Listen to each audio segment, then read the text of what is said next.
Bismillahirrahmanirrahim. Assalamualaikum warahmatullahi wabarakatuh.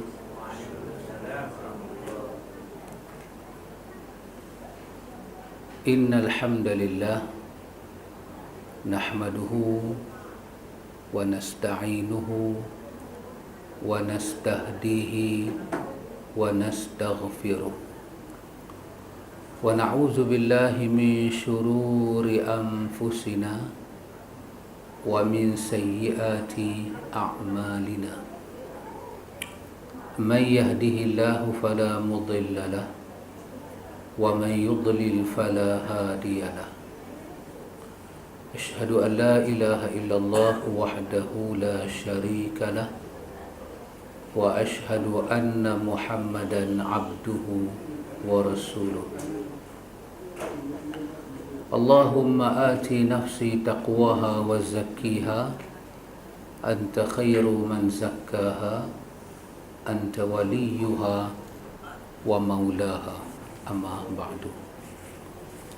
إخوة الإيمان إخوة في الدين أعزكم الله وأحبكم في الله.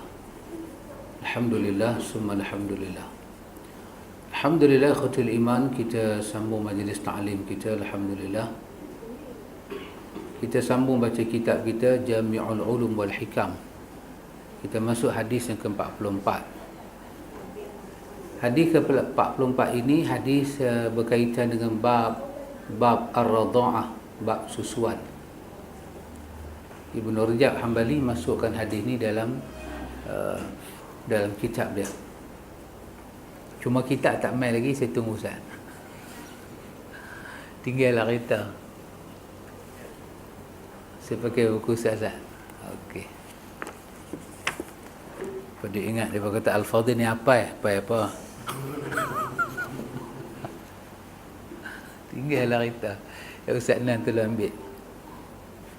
Hadis ini ada yang pendek ikhwatul iman, iaitu bab hadis ini daripada Aisyah radhiyallahu anha. Hadis ini daripada Maidah Ustaz.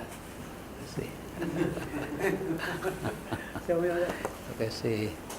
Ustaz Nazri.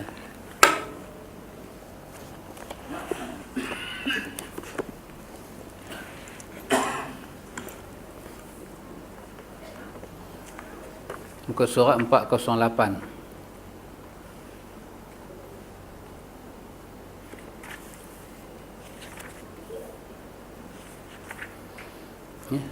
Surat 401.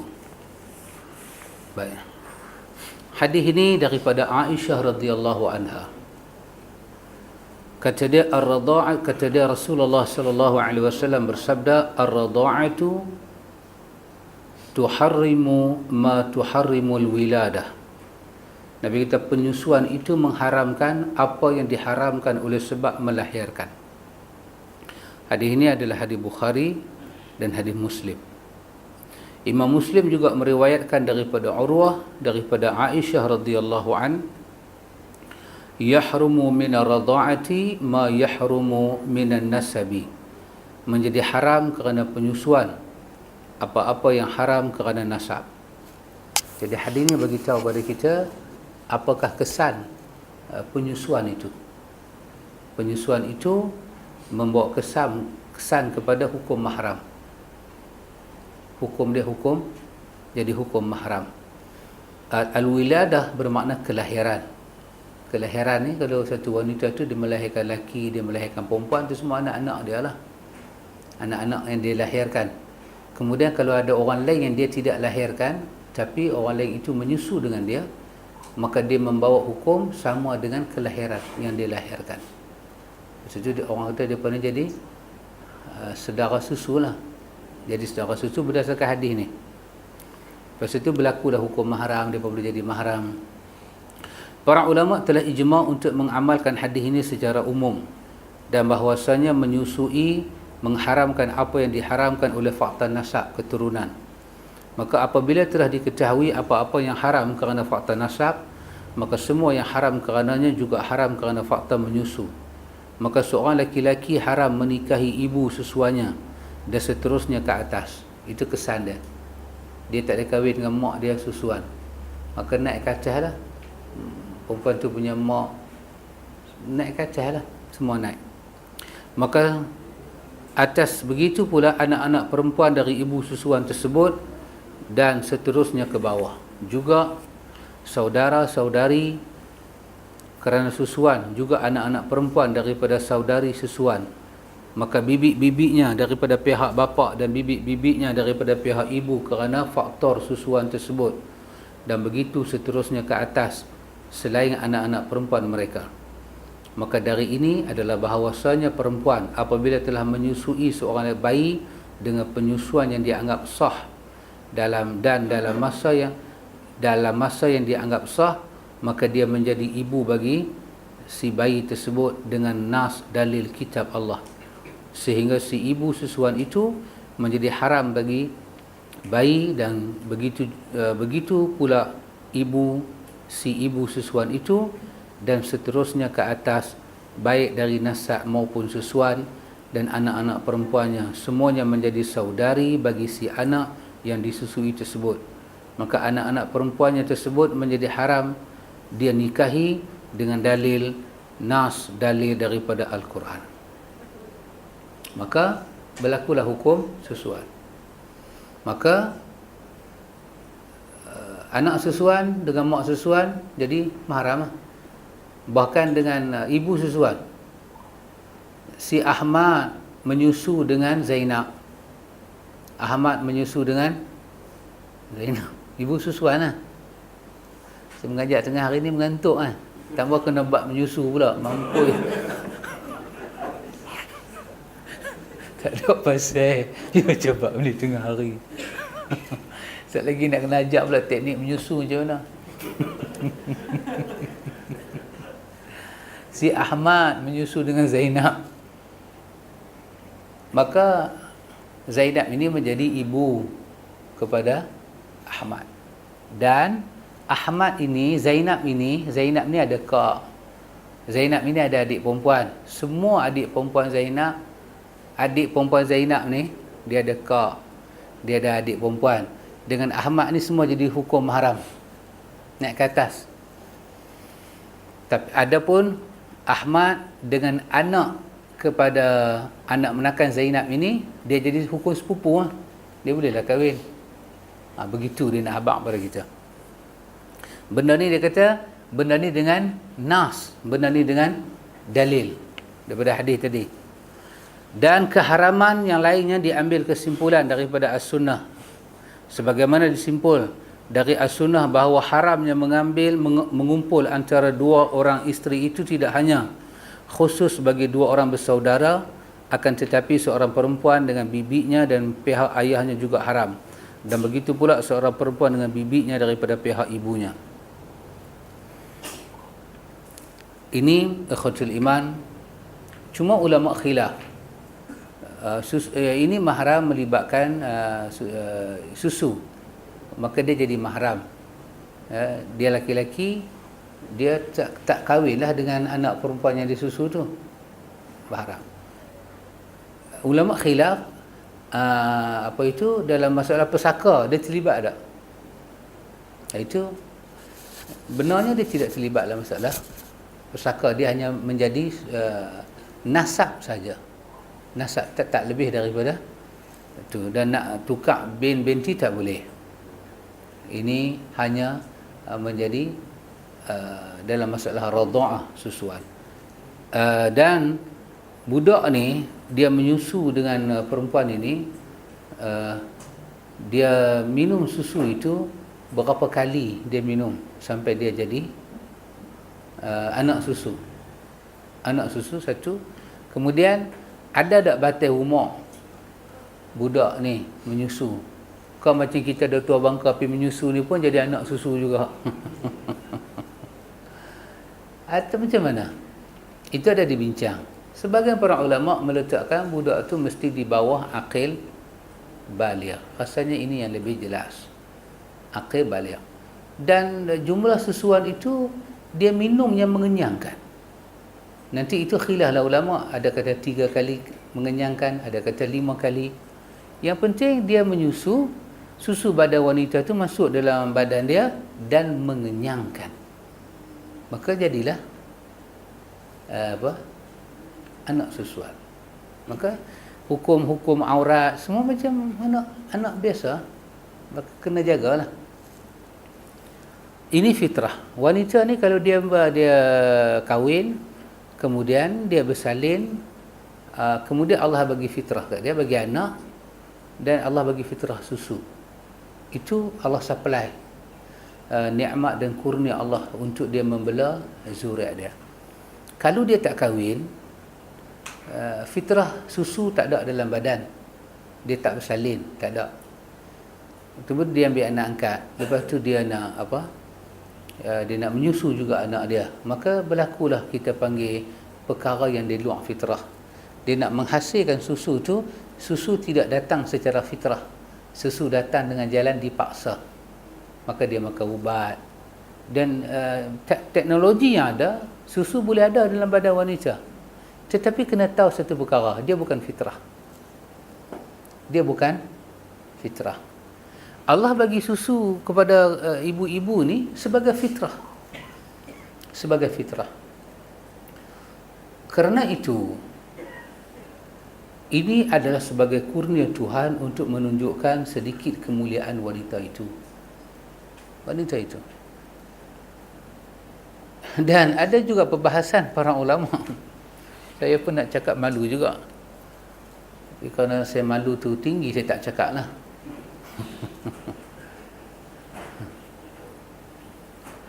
Iaitu para ulama ada yang berkaji sampai pada peringkat bagaimana susu terhasil dalam badan wanita. Bagaimana dia terhasil.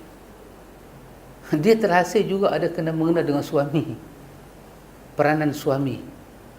Pasal itu bila Maryam melahirkan, mengandung, dan dia tak ada dia tak ada suami kan, masyarakat masa itu kata pada Maryam, macam mana ni boleh jadi? Macam mana ni boleh jadi? Dan Maryam menyatakan kepada malaikat, bila malaikat kata kau akan mengandung, Maryam kata aku tak pernah disentuh oleh laki-laki. Aku tak pernah disentuh oleh laki-laki. Perkahwinan ini ikhwan, di antara laki-laki dan wanita terjalin di atas dasar kasih sayang, di atas dasar cinta mencintai, bukan di atas dasar paksa.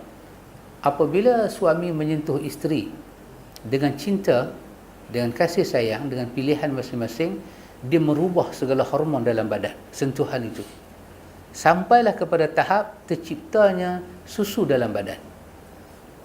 Satu wanita yang tak disentuh oleh laki-laki, dia mustahil ada susu untuk disuplaikan kepada anak dia. Ini satu nikmat dan keajaiban Tuhan buat.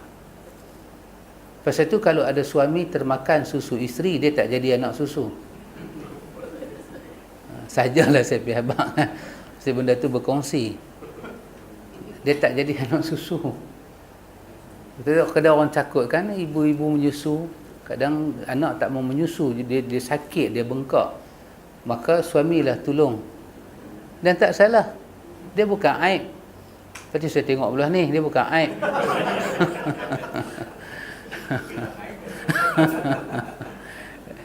Ini masalah bicara hukum kan.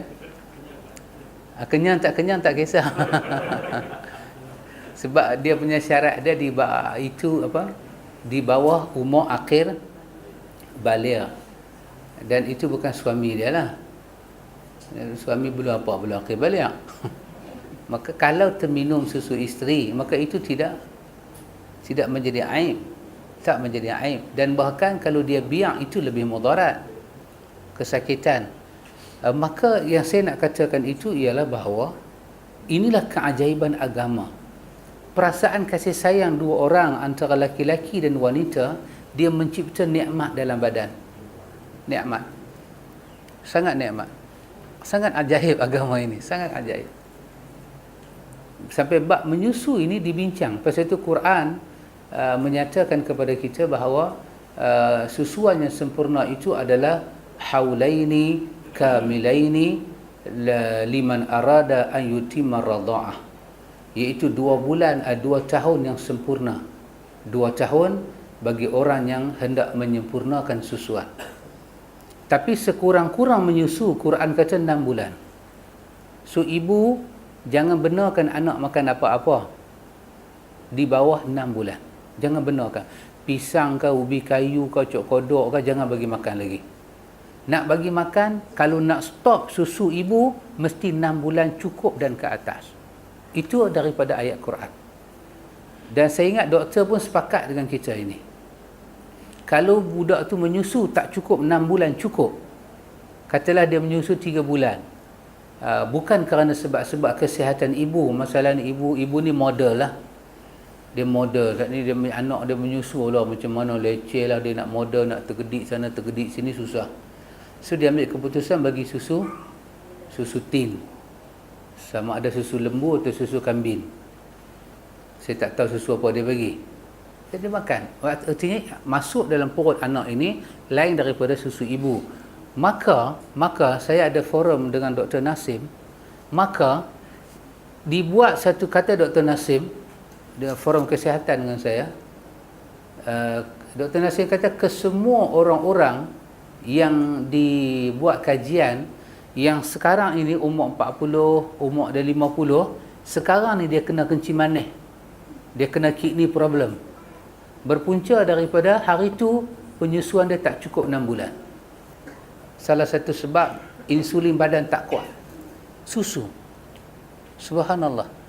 Dahsyat. Saya dah tengok-tengok, saya tak ada lah kencing manis lagi, duk tawak lagi.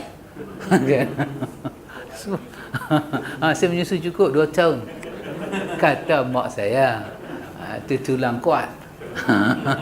Pasal tu saya pun gelap tak macam orang lain, dia lain sikit. Okay? Jadi dia ada kesan pada badan rupanya. Ada kesan. Kekuatan tulang, kalsium membantu pertumbuhan tulang. Maka susu ibulah yang memberi kekuatan pertumbuhan badan sampai anak punya emosi. Pembesaran emosi anak ada hubungan dengan penyusuan. Dan Allah Subhanahu wa taala sebut dalam surah apa? Dalam surah apa? Al-Ahqaf, tentang masalah menyusu ini. Kepenatan ibu mengandung disebut dan menyusu itu disebut. Maka Quran bagi tahu kepada kita 30 bulan menyusu, termasuk mengandung sampai melahirkan. Quran kata 30 bulan. 30 bulan ni berapa tahun? 2 tahun 6 bulan. Betul? Betul. Saya matematik itu A, SPM. Jangan main. Baik. Artinya 2 tahun 6 bulan. 2 tahun 6 bulan menunjukkan bahawa sempurna penyusuan itu adalah 2 tahun. Sekurang-kurang menyusu adalah 6 bulan. Kerana sekurang-kurang menyusu adalah 6 bulan, maka sekurang-kurang kehamilan juga adalah 6 bulan. Maka satu wanita dia boleh melahirkan anak apabila kandungan dia 6 bulan. Dan seorang wanita yang dia kahwin, lepas tu dia mengandung, bila kita cek kandungan dia 6 bulan, dia berhak memilih laki-laki yang kahwin dengan dia itu untuk dibin atau dibintikan anak. Umur perkahwinan mereka 6 bulan dan mengandung, maka perkahwinan itu tidak patut disangsikan. Kerana kandungan itu boleh lahir 6 bulan. Maka Quran kata 30 bulan itu kesusahan itu berlaku. Maka sekurang-kurang menyusu adalah 6 bulan, sekurang-kurang kandungan adalah 6 bulan, dah boleh melahirkan. Cuma kita kata tak cukup bulan lah. Kalau 6 bulan beranak, kita kata tak cukup bulan. Tapi Quran kata boleh dah bersalin. 6 bulan dah boleh bersalin. Tapi apa nak jadi kita tak tahu lah. Atas ketentuan Allah lah. Mukhallaqatin aw ghaira mukhallaqah. Sama ada kandungan itu sempurna ataupun tidak di sisi Allah Ta'ala. Allah yang maha mengetahui. Kerana itu, ya ikhwatul iman, Jangan benarkan anak kita ke cucu kita ke tak cukup 6 bulan dah berubah apa? Dah berubah pemakanan budak itu. Ni berapa bulan ni? 5 bulan. Okey, sekurang-kurang lagi sebulan. Tengok dia cergai rambut dia pun naik sekata. Tengok dia pun pandai tengok Tok Adi. Orang lain dia tak tengok, mata dia terus kepada Tok Adi. Dia jeling. Ini bagus. Semoga dia diberkati oleh Allah. Apa nama dia? Amira. Oh, wanita. Amira. Semoga Allah beri kepada dia, Allahumma faqihha fid din wa 'alimha ta'wil waj'alha min 'ibadikas salihin waj'alna min 'ibadikas salihin. Insya-Allah dia akan jadi qurratul a'yun untuk ibu dan bapa dia. Jadi bagilah dia menyusu 6 bulan habis korang. Nah, tahun depan bulan depan dia nak makan pisang bakar pun boleh dah. Orang tua kan bagi pisang bakar, tetapi doktor tak bagi makan pisang bakar budak. Dia menyebabkan najis dia akan jadi keras dan usus dia bermasalah. Tapi orang tua kata bakar pisang tu tahan perut. Budak ni tahan perut, dia lambat lapar. Kan suka duk riau wek bagi pisang 4 jam tak riau. Rupanya dia kenyang. Dia kenyang, tapi doktor tak bagi makan pisang bakar ni untuk budak-budak. Bagilah dia makan roti meri dengan susu. Rendam roti meri, tahu roti meri? Biskut meri tu kan, bulat-bulat tu, warna coklat-coklat tu, rendam dalam susu, biar kembang, suap kat dia. Tapi 6 bulan ke atas. Kalau 6 bulan ke bawah, suap kat pak dia. Pak juga perlukan roti meri. Ya, Ustaz.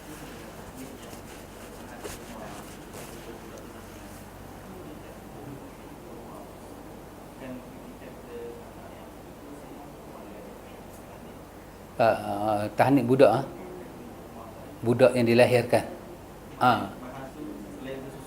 Ya, cantik. Ini soalan yang Ustaz Nazri tanya. Tadi kita katakan budak yang umur 6 bulan bawah jangan bagi makan kecuali susu mak dia. Okey.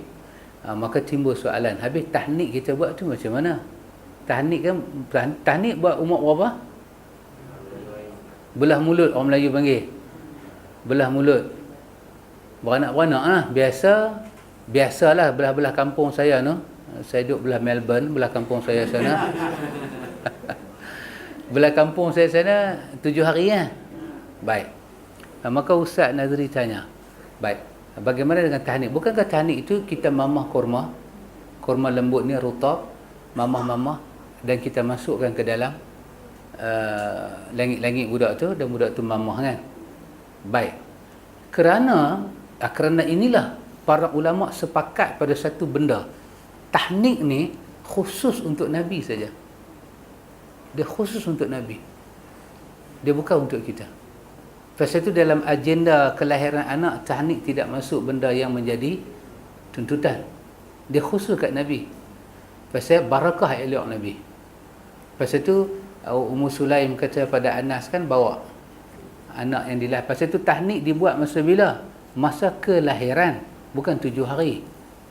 Ummu Sulaim lahir-lahir tu orang kata berasi darah, balik budak tu terus dia kata bawa budak ni bawa pergi kat Nabi.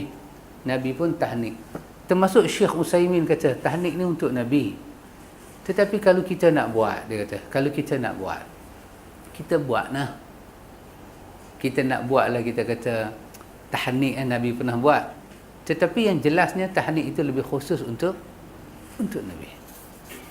Jadi kalau tak buat tahnik lebih jelas, lebih baik. Sebab benda yang paling baik untuk anak adalah susu ibu.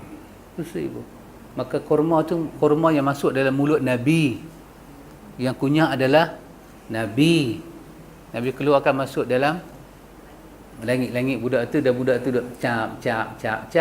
Maka Nabi mendoakan dengan doa saya baca tadi kan, Allahumma faqihhu fid din wa 'alimhu ta'wil. Nabi doakan bagi budak ni besar, dia faham agama dia reti tafsir ni semua, senang hidup dia ya Allah. Nabi doa budak dekat tu aja. Kita bukan kata dengan doa dengan marhaban, dengan berendui semua, kita panjang sikit. Walaupun kita buat tu Nabi tak buat, tapi it's okay lah. Kita suka panjang-panjang. Maka selepas ni kita kembali kepada cara Rasulullah. Kita nak buat hak panjang untuk budak-budak ni kekah je. Tunggu hari 7, sembelih kambing untuk dia, cukuplah rambut dia, lepas tu timbang, lepas tu tengok rambut dia tu banyak tu punya gram sama dengan perak berapa dia, kemudian pergilah sedekah ke orang dan panggillah semua orang makan sembelihan kekah kita untuk dia, dan panggillah dia dengan nama yang kita namakan pada hari ke-7 itu. Dah habis botak kepala dia, lumuklah dengan za'faran. Ada jual za'faran kan? Kalau susah cari, Bushra ada za'faran kan? Tak ada. Oh, dulu saya pernah tengok. Mahal sangat. Pasal 100 gram kot dah kat 200-300 ringgit. Za'faran asli lah. Lepas tu campur GST lagi. Oh, mahal lah sikit. Dia lombok. Kalau orang Arab dulu dia sembelih, dia ambil darah, dia lomok. Tapi Nabi ajak kita lomokkan dengan za'faran, rambut dia naik sekata, kepala dia jadi sejuk. Dan cukup rambut ni cukup botak semua. Jangan duk buat macam pekannya mak dia batu belah, batu tangkuk tu. Sejomoy. Cukup perangai apa nak buat. Punya ketengah ya Rabbi. Apa ini? Ini agama memberi kepada kita hukum ar-radha'ah ini, hukum berkaitan dengan menyusu ini, ikhwan. Dia membuka lembaran besar dalam dunia pendidikan. Apa dia? Betapa agama ini hidup dengan rahmat dan kasih sayang. Bila ibu memeluk anak dan dia bagi susu, Allahu Akbar. Saya tidak tahu kalau ada ibu boleh menyusu budak dalam keadaan dia tak pegang budak tu, dia tak mau pegang budak tu, dia tak mau peluk budak tu.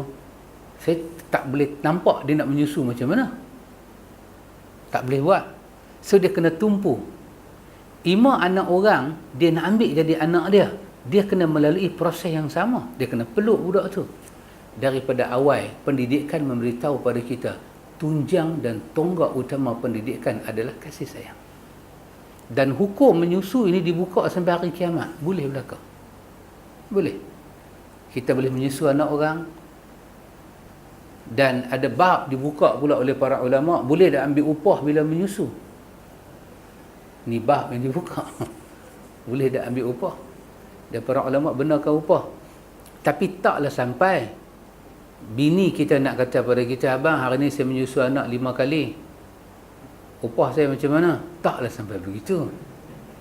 Kan ada kan ustaz-ustaz yang kreko sikit ni, dia kata kalau nak kira lah hak suami tak bagi hak lagi kat bini tu, dia duk susu anak kita tu, kita kena bagi upah. Ini sangat songsang. Kalau bini start minta upah lagu tu, apa nak jadi?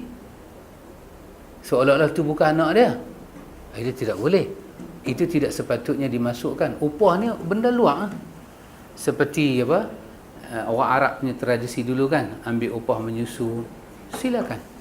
Ini yang kedua memberi gambaran kepada kita apa dia, ikhwan?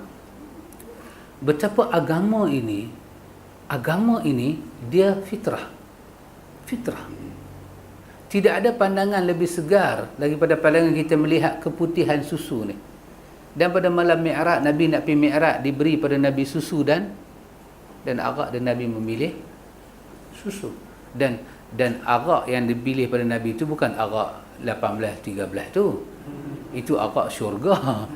Kalau arak dunia, Jibril tak akan bagi kat Nabi, haram dan celakna. Jibril bagi arak syurga, dia halal. Bukanlah bila Nabi minum arak, semua umat Nabi akan minum arak. Dah, ini arak tua tepi jalan ni. Dan tidak patut kalau kita buat syarahan Mi'raj, kita kata kalau arak Nabi pilih akan lingkup umat Nabi. Tidak. Arak itu tak melingkupkan. Tetapi kerana agama ini adalah fitrah.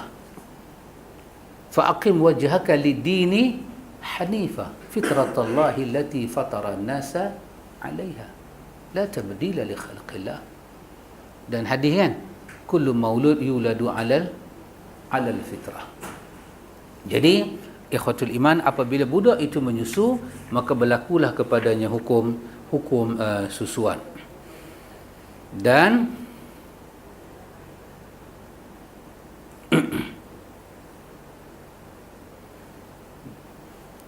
mana dia tadi?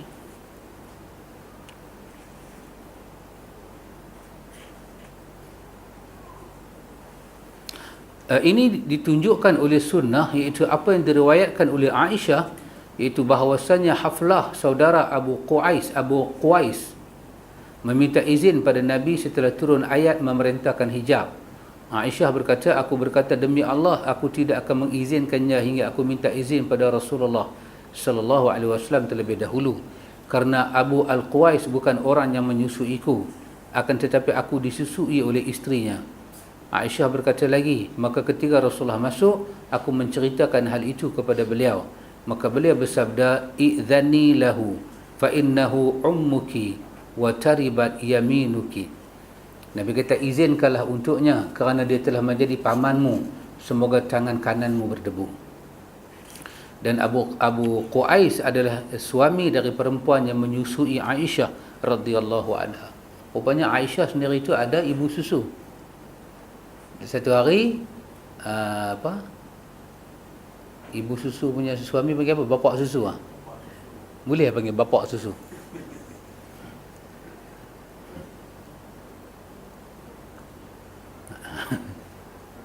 Aisyah Ummu Qais dia mak susu Aisyah. Mengikut sistem Arab lah. Aman silap masa tu hukum menyusu ni tak turun lagi.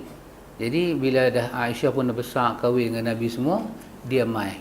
Abu Qais ni dia mai. Masa Aisyah tak berhijab. Jadi Aisyah tak bagilah dia masuk. Aisyah kata tak hang tak boleh nanti. Aku tanya kat Rasulullah dulu. Maka bila tanya kat Rasulullah, Aisyah kata, aku menyusu dengan isteri dia. Maka apa Nabi kata? I'dzani lahu, bagilah dia masuk. Fa innahu ummuki. Nabi kata, dia adalah bapa saudara hang lah. Ini sebuah kehormatan. Dia jadi bapa hang lah, hang menyusu dengan isteri dia. Taribat yaminuki. Nabi kata, berdebulah tangan hang. Sebab tak bagi dia masuk. Bagi dia masuk, dia jadi hukum, bukan hukum orang luar lah. Ini di antara dalil-dalil yang menyebut kepada kita ikhwatul iman dalam bab ni. Anda tengok dia buat pada kita ayat Quran, wa halailu abnaikumul ladina min aslabikum, dan diharamkan pula bagi kalian isteri-isteri anak kandung kalian dan menantu kalian.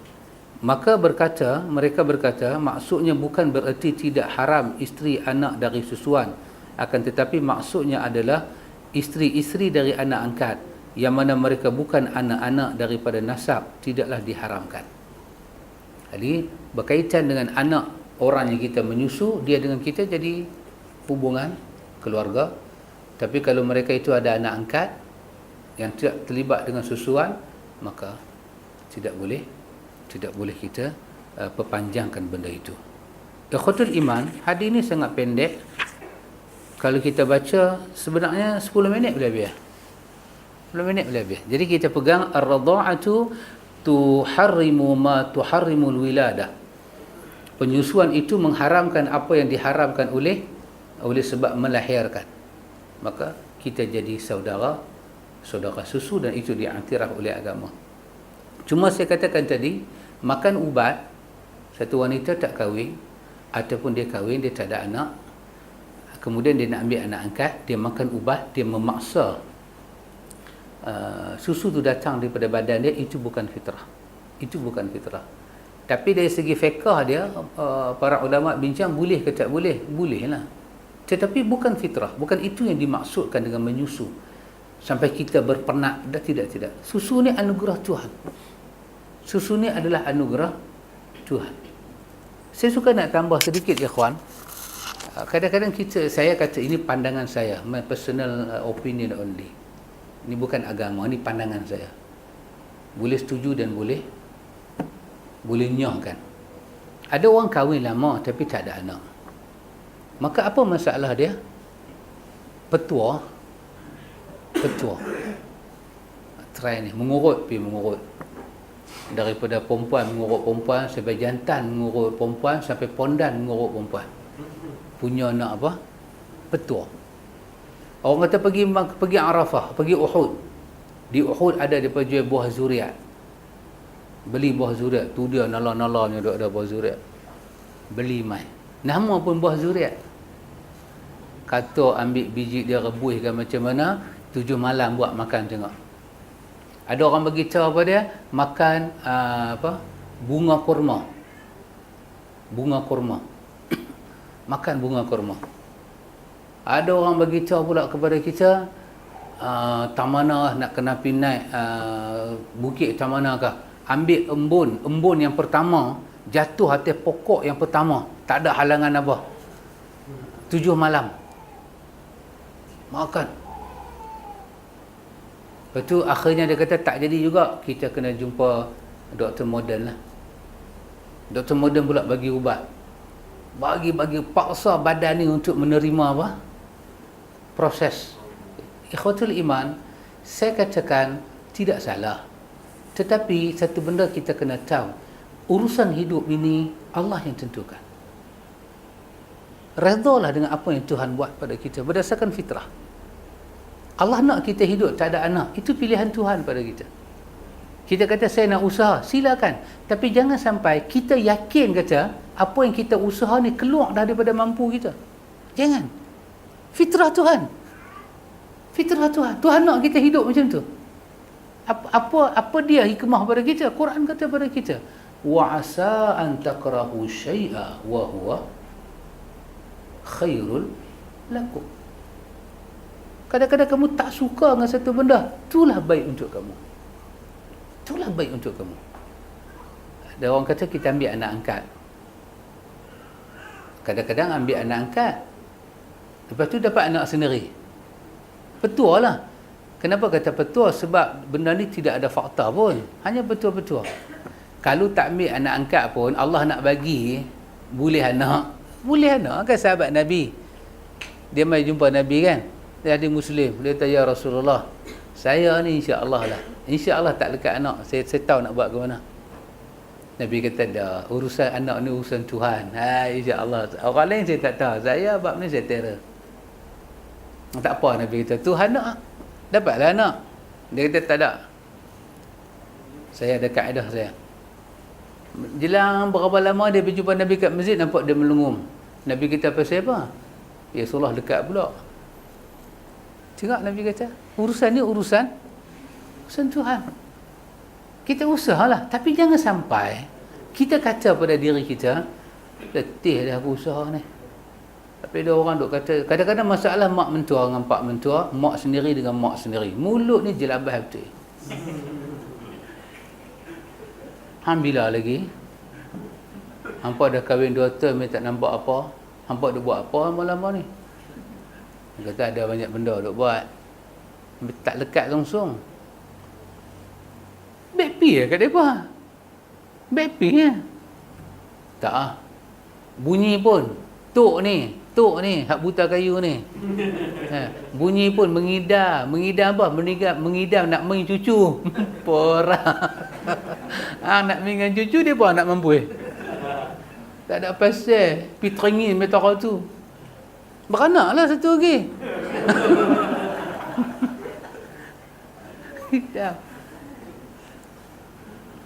Saya bukan guru kaunseling, tetapi saya banyak juga bertemu dengan kes macam ni di rumah saya. Orang mengadu, terutama pasangan muda kahwin, dia mengadu, Ustaz, saya nak kata apa kat mak ayah saya. Kami bukan tak mahu anak, Ustaz, tapi dia pun duduk suruh pisah nombor. Kami, saya, laki saya sampai peringkat nak balik kampung jadi cemus, Ustaz. Pasal apa? Duduk dengar. Tak habis-habis benda ni duduk main. Kata pula, depan ipak-ipak dua yang lain. Tengok Kak Hang. Kak Hang kahwin tak sampai setahun, anak 4. 3 bulan beranak seorang, 3 bulan beranak seorang. Macam penyu pula. So ini ikhwan, dia akan bagi force kepada orang. Doalah. Doa, ya Allah, bagilah zuriat pada anak aku. Cukuplah. Dan dia tahulah apa nak buat. Kecuali dia pemai kata pada kita, mak ya, kami fikir kami tak mau anak. Ketika tu kita bagi nasihat, tak boleh. Tak boleh. So Ahmadi siapa nak doa kat hang? Tak boleh. Zuriat ni kena ada. Dan Nabi kata aku berbangga dengan umat yang banyak di hari akhirat. Tapi tak ada, tak dapat. Kahwin, biasa, usaha tak ada. So jangan keluar daripada kita punya kita panggil haul dan quwwah kita. Nak makan apa pun patut badan. Ni makan sampai berenggut badan. Duduk saja duduk berenggut.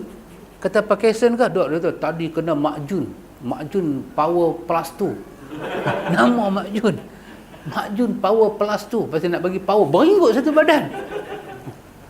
Dia bawa kereta sampai terapi ikut. Ni pasal apa berenggut satu kereta ni? Dia kata Makjun Power Plus 2. Janganlah sampai tahu tu. Pasal apa? Pasal ni. Di telinga ni duduk dengar. So, jangan begitu. Apabila kita bertindak luar daripada fitrah, kita akan menanggung sebahagian daripada dia punya mudarat. Kita akan tanggung mudarat. So, dalam fitrah. Dalam fitrah. Allah bagi susu pada kita di badan. Susulah anak. Bila tak mau susu anak, badan akan tanggung mudarat. Pasal Allah bagi tu ada pasal. Dan Allah tak bagi pun ada pasal. Wanita Allah bagi hari tertentu dalam bulan biasa-biasa dia tak boleh sembahyang, tak boleh puasa. Itu fitrah dia, ada pasal. Kalau kita pergi tanya doktor mana pun, doktor takat boleh cakap kata itu fitrah wanita lah. Pasal apa Tuhan bagi? Tak tahu pasal apa. Pasal apa tak bagi kat lelaki-lelaki? Wahai yang balok sembahyang ni banyak lelaki-lelaki lah. Bagilah, tak pelaya-pelaya semua kan. Supaya dalam sebulan lelaki-lelaki cuti 7 hari, dia senang. Pasal apa? Nak atok game, lawan sana, lawan sini. Kenapa Allah buat demikian? Fitrah. Itu nama dia fitrah. Tak tahu apa dia. Tapi ada pasal. Ada pasal. Ada pasal Allah buat demikian. Dan dia masuk dengan fitrah wanita. Yang ni maksud, tak bagi pada lelaki-lelaki, bagi pada wanita. Why not? Allah juga bagi pada lelaki-lelaki. Lelaki-lelaki juga boleh mengandung, lelaki-lelaki juga boleh tu. Dan sehingga boleh share. Tahun ni abang, tahun ni isteri. Tahun ni abang, boleh gilak-gilak. Boleh gilak-gilak. Why not Tuhan buat? Dan Allah Ta'ala tu, innama amruhu idza arada syai'an ay yaqula lahu kun. Just like this. Jadi kan? Tapi pasal apa Allah tak buat pada lelaki-lelaki? Allah tak buat tu ada pasal di sisi Allah, dan Allah buat ni ada pasal di sisi Allah. So kita jangan lagak fitrah. Orang putih cuba nak bagi lelaki-lelaki pun boleh mengandung. Dia import hormon masuk dalam badan. Lepas tu kena masalah, budak tu nak keluar kot mana? Tak mampu. Budak tu masuk macam dalam gua. Masuk boleh, keluar tak boleh. Orang perut lelaki-lelaki sikit macam buruh dawai lah. Budak tu nak makan apa dalam perut? Tak sesuai. Lepas tu bila bersalin, susu tak keluar. Budak menanggung kesan psiko apabila ada lelaki-lelaki mengandung. Budak tu terancam. Saya sayang pada isteri, saya nak rasa mengandung macam mana. Hang boleh rasa, tapi natijah budak tu lembab, budak tu jadi antara elok dengan tak elok, hang punya pasal. Tak sesuai. Dan perut laki-laki tak sesuai mengandung, dia tak ada rahim. Walaupun nama dia Abdul Rahim, dia tak ada rahim. Dia tak ada rahim. Ya Tuhan. Dan bila laki-laki ni mengandung, dia beranak, tak ada uri. Mana uri dia? Pasal nak tanam kan, dalam tak boleh, jangkat tak boleh, malam tak boleh, siang tak boleh. Nak kena basuh, bau garam, bau kunyit, bau asam kepin. Nak kena bacaan tertentu. Saya di Penang baru ni pergi tu, dia pasang, dia tanam uri, dia buka lampu sebulan cahaya. Semua orang duk heran, siapa cahaya sebulan dia buka? Cukup tu dia ni. Kawan tu pergi tanya dia, awak pasal apa duk buka lampu luar rumah malam-malam sebulan? Siang pun buka. Dia kata tanam uri. Pasal apa buka lampu? Dia kata supaya tak gelap masa depan, cerah. Tiba-tiba laki-laki mengandung ni, orang putih ni, tak ada hidayah duk buat ni, uri tak ada. Nak tanam macam mana? Maka apa jadi pada budak tu? budak tu menjadi budak, nak kata orang pun tak, bukan orang pun tak. Ya Allah, fitrah dia terganggu dan terancam. Pembesaran dia terganggu. Dia menjadi manusia, tapi pemikiran dia bukan orang. Ganas dia tak boleh disekat, kelembutan dia tak boleh dididik. Tak jadi orang dia. Maka Allah telah menyusun dengan baik hidup ini. Dan Allah Ta'ala itu Rabb al-Alamin. Allahu Akbar, ikhwan. Inilah hikmah daripada susu dan menyusu. Dan semua kita pernah makan susu ibu. Kalau saya tanya, pernah makan susu ibu tak? Loh, tak mana jawab. Kita makan susu ibu lah. Tapi kita tak ingat lah. Tak ingat lah, seperti anak kita tengoklah dia makan susu mak dia kan. Tapi besok dia besar, dia pun tak ingat. Dia pun tak ingat. Artinya ikhwan, hidup ini start dengan pertama makanan manusia adalah susu ibu. Dan itu tak boleh dikaitkan dengan susu kambing. Tak boleh. Kita kata kerana pemakanan budak yang pertama susu, maka nak jual susu ibu tak menasabah lah. Boleh buat produk, saya ada produk susu ibu. Anak mampu Maka saya menjual produk yang pertama dimakan oleh manusia, iaitu susu. Susu yang kedua setelah susu ibu adalah susu kambing. Dan saya telah pun ruqyah dengan 30 juzuk Quran ada di sana. Mengambil susu yang kita bincang bab dia, kemudian menjual produk, ini satu kebiadaban di dalam dunia pendidikan. Tak benar. Tak boleh menjual atas nama tarbiyah. Melainkan kita jual ya. Sahabat ni susu kambing, bagus. Apa kelebihan dia? Melambatkan gastrik. Jangan kaitkan dengan kita. Dan ada orang jual susu kambing, dia kata apa? Pada malam Mi'raj Nabi makan susu. Pada malam Mi'raj Nabi minum susu. So susu Nabi minum tu susu apa? Kita pun duk kelipong, susu apa? Dia kata susu kambing. Makanlah susu kambing. Maka saya menjual produk, nama produk saya susu Isra dan Mi'raj. Ikhwan, ini benar-benar orang panggil apa dia? Kita telah melakukan criminal knowledge, jenayah di dalam ilmu. Bab ni tak ada kena-mena dengan produk, tak ada tolak ganti dia. So nak makan, kalau ada orang kata susu kambing, dalam senarai banyak susu yang paling low fat, low cholesterol adalah susu kambing. Is it true? Yes, is it true? Betul. Dalam senarai daging-daging merah ni kita makan, senarai daging-daging merah, daging warna merah ni, daging merah yang paling rendah kolesterol, daging kambing. Betul? Betul. Siapa kata? Pakar jantung kata. Tapi antara daging merah dengan daging putih tak ada kolesterol. Daging putih daging apa? Daging itik, daging ayam, daging ikan pari, ikan duri, ikan sekap. Orang Melayu ada pantun kan? Sekap apa? Selekat cenohong, gelama ikan duri. Cakap bohong, lama-lama jadi menteri.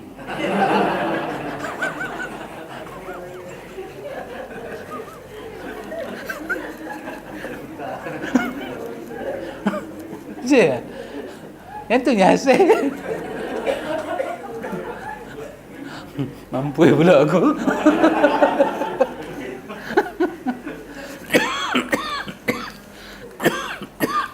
Sekap. Kalau belah Pulau Pinang, Pak Mik, kita punya pantun kita ikan juga. Apa yang pi kok belakang mai kok depan tu? Apa kok kang? Jarum pi dulu, benang kok belakang. Om pilu nang kok kang. Om tu bukan ikan. Om pilu nang kok kang. Macam mana? Jarum pi dulu, benang ikut belakang. Macam tak? Apa makna dia saya tak tahu. Itulah. Jadi ikhwan, inilah beberapa hikmat kita dapat. Allah mendidik kita. Jadi manusia yang pertama yang patut kita berterima kasih adalah mak kita dan bapa kita. Kata mak, ya betul mak. Kemarin saya katakan, Nabi sebut mak 3 kali, bapa sekali. Mak 3 kali, bapa sekali ya. Kalau matematik biasa, tingginya mak daripada bapa. Betul tak? Betul lah. Tapi kalau matematik yang sama juga, satu benda disebut satu, benda lain kena buat 3 baru sama dengan ni yang satu, maksud dia apa? Yang satu tu lebih dahsyat. Satu tu dahsyat. Nak lawan ni enjin Mercedes, ambil enjin Viva ni, berapa enjin Viva nak pakai? Nak lawan enjin Mercedes satu. Mungkin 10, mungkin 20, mungkin. Ambil pula Volvo. Oh, Volvo dahsyat. Kalau kita accident, enjin dia jatuh ke bawah. Dia tak naik atas. Dahsyat. Puk, dia jatuh ke bawah. Dia tak benarkan ranak. Dia tak benarkan ranak enjin. Tak. Dia tak benarkan dada kita pergi pada benda keras. Puk, dia jatuh ke bawah. Pasal tu dia kata, kalau Puteri Diana hari tu, yang accident dengan apa, Santok Singh kah? Apa nama? Ha? Dodi Ahmad. Dodi apa lagu tu lah? Ha. Dia kata, kalau mereka naik Volvo, mereka tak mati. Itu syarikat kereta duk berkelahi. Kalau mereka naik Volvo, tak mati. Sebab Volvo terbukti. Dia renggangkan dia punya apa, enjin dia tu dalam beberapa keadaan. Bila bom saja, dia boom, jatuh ke bawah. Dia tak seperti enjin-enjin lain. Bila berotor, dia main lagu tu. Tak renyak dalam kereta, kata mereka. Tak percaya? Volvo. Saya baru saya beli Volvo satu. saya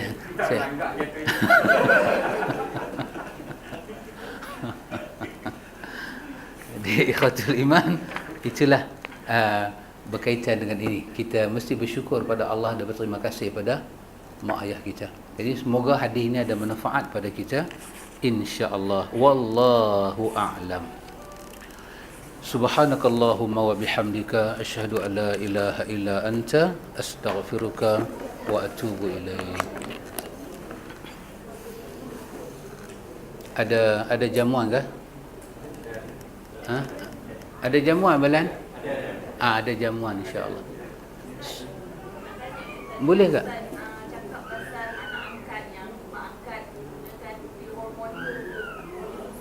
Ya. So macam mana dia punya batas, maknanya benda tu kan fitrah kan? Dia bukan fitrah. So macam mana batas aurat dia lah sekarang kita macam Ustaz cakap. Ya. So saya nak lanjut lah tutup benda sedekah pada tutup. Ya. Wallahu ta'ala alam, hanya Allah Ta'ala Maha mengetahui. Setahu saya, fatwa-fatwa yang dibincangkan, ini ibu-ibu yang makan pil ini untuk datang susu ni, maka kerana dia makan pil tu, bukan pil itu menciptakan susu, pil itu merangsangkan hormon tu, maka terjadi susu, maka itu dihukum susu lah. Maka bila dia bagi anak angkat dia makan, maka hukum anak angkat jadi anak susuan itu berlaku lah. Cuma saya kata fitrah. Saya katakan fitrah tu sebab saya katakan Tuhan tidaklah mewajibkan kita sampai keadaan itu. Itu lebih banyak kepada kita nak melayan perasaan kita. Tapi kalau dia buat juga begitu dan badan dia mengeluarkan susu, maka hukum susuan itu berlaku lah. Bukanlah syarak tidak mengiktiraf susu, mengiktiraf. Cuma saya katakan usaha itu bukan fitrah. Maksudnya dia macam memaksa diri dia. Saya nak juga anak ni, saya nak bela juga. Sedangkan kalau dia bela anak, masalah kata dia ambil anak kakak dia ke dia bela, itu tak melibatkan dia perlu ada susu apa pun. Memang mahram daripada awal dah. Tapi kerana dia nak rasa pengalaman menyusu, pengalaman perlu anak, maka dia buat. Pasal itu seingat saya patua-patua yang dibincangkan muasarah ini yang semasa ni tidak melarang. Bukanlah hukum tu hukum haram, tak boleh. Dan anak itu menjadi anak susuan dia, dengan dia jadi mahram lah. Kalau dia ni perempuan, dia ada kakak, anak dia ni dengan kakak dia jadi mahram lah. Bolehlah bawa pergi umrah semua. Kalau yang ambil yang bukan darah daging dia, Sama juga. orang lain juga. Bersama juga. Maknanya dia jatuh dalam hukum dia Anak susu. Walaupun bukan fitrah. Cuma bukan fitrah tu saya nilai pada usaha dia tu. Semangat sangat dia nak buat, itu bukan fitrah sangatlah. Taklah seberat itu agama suruh dia buat. Tapi kalau dia buat, berlakulah hukum-hukum ni semua. Pada pendapat Ustaz baik lah kan. Peribadi saya. Pandangan peribadi saya, bukan hukum. Pandangan peribadi saya, usaha yang macam ni tak usahlah. Tak usahlah. Tak usah. Saya pernah tengok satu wanita tak kahwin, dia ambil anak dan dia buat begini. Maka pada saya lebih baik dia kahwin. Kerana bila dia kahwin, pengaliran susu dalam badan tu dia fitrah. Dia fitrah. Maaf, susu saya katakan tadi ada beberapa perkara yang saya tak dapat nak sentuhkan. Salah satunya ialah apabila manusia ni dia kahwin, dia akan mengalami hukum hubungan badan suami isteri. Hukum hubungan badan ini dia merangsang susu. Dia merangsang badan ni dah get ready untuk menerima susu pada satu masa nanti. Kalau dia tidak melalui benda ni dan pil yang masuk dalam badan dia, badan jadi pening. Walaupun dia macam komputer, dia tak faham arahan. Walaupun dia tak faham, walaupun dia tak tahu apa yang jadi, tapi dia akan terima juga benda tu. Badan akan terima. Pasal tu ada kajian seingat saya dibuat, pil yang merangsangkan susu ni, bila ditengok pada pertumbuhan budak yang memang susu ibu tu betul, pertumbuhan dia tak sama.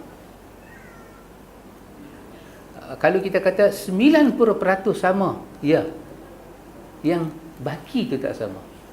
Bermakna susu yang datang daripada fitrah ni, Allahu Akbar, benar-benar anugerah ilahi. Tapi kalau buat, tak salah. Tak salah, saya kata tidak salah. Sebab fatwa-fatwa telah dikeluarkan tidak salah. Cuma saya kata peribadi saya agak, peribadi saya lah. Saya tidak melalui dengan sistem dia. Kenal orang, bercinta, berkenalan, berkasih sayang, lepas tu kahwin, menjalankan hubungan yang halal, kan? Lepas tu badan menerima kandungan dan bersalin. Allahu Akbar. Semua ini adalah hikmah untuk proses badan tu sendiri. Pasal itu anda tengok lembu kita korban umur berapa Ustaz? 3 masuk 4 2 lembu ni kalau umur dia 3 tahun naik ke atas, kita tak sembelih, apa kata doktor lembu? Doktor lembu pula dah. Doktor haiwan.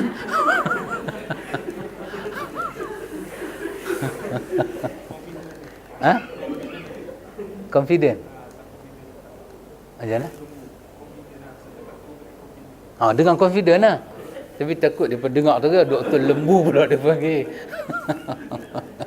Tapi pasal doktor tu pun dia habaq kan, saya punya master LEMBU, Haji Labu kan.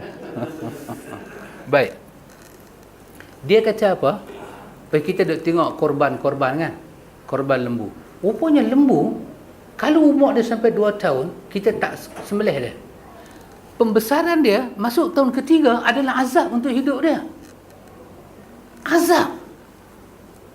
Subhanallah ikhwan. Satu bila agama tentukan setahun sekali disembelih binatang-binatang kurban, rupanya fitrah. Fitrah. Dia akan jadi besar, dia akan jadi tak larat, dia akan jadi menanggung beban dia, kemurungan dia tinggi, otak dia tak boleh fikir, dia dah tak boleh kenal apa duduk depan dia. Lepas tu kalau kita sembelih dia juga ketika itu, daging dia dah habis dah. Tak sedap. Maka agama letak bila nak sembelih kambing, nak sembelih bersalin ini apa? Tang ni. Teeth. Melayu panggil apa? Gigi lah lupa Melayu kata apa. Gigi. Gigi kan. Apabila lembu, kambing tu bersalin gigi, maka sah dah kita buat dia untuk apa nama korban semua. Lembu bila dia besar, umur dia 3 tahun, 4 tahun, kita duk bangga dengan dia besar taring.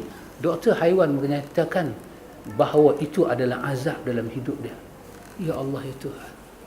Tengok fitrah. Pasal itu Nabi kita jangan membujang kecuali dengan sebab-sebab tertentu. Kita ada alasan sendiri pasal kita tak kahwin, tak apa.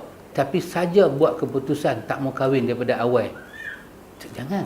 Dia akan merosakkan fitrah. Tak kahwin sebab macam kita kan, macam saya lah, korang handsome, nak kahwin dengan siapa kan? Kita duduk macam kita lah. Kan? Jadi kalau itu lain bab. Tapi ada kenalan, orang berkenan, kita pun berkenan kat dia, kita pun ada duit, tapi kita tak maulah saat ni, menyesal lah aku kahwin, tak maulah aku tak mau patah hati. Maka dia melawan fitrah. Fitrah tak boleh. Fitrah tak boleh lawan. Itu maksud saya nah. Wallahu a'lam. Ya sahabat. Yang pertama, ibu susuan Nabi itu memang dah dakwah Nabi tu. Ibu susuan keluarga dia tu. Dan soalan kedua, ibu susuan tu wajib Muslim ke? Oh, Masya Allah, ibu susuan ni wajibkah Muslim? Wallahu ta'ala alam. Hanya Allah Ta'ala maha mengetahui. Kalau dilihat kepada rentak sejarah yang sirah, kalau dikatakan Nabi pernah menyusu, ketika Nabi menyusu itu, maka tak disebutlah apa agama Halimah Sa'diyah tu, sebab dia pun kecil lagi, mana ada nubuah kan. Kalau syarat mesti Muslim, maka Allah akan peliharalah susu Nabi itu daripada awal, tak datang daripada susu ibu-ibu yang menyembah berhala. Wallahu ta'ala alam. Allah maha mengetahui.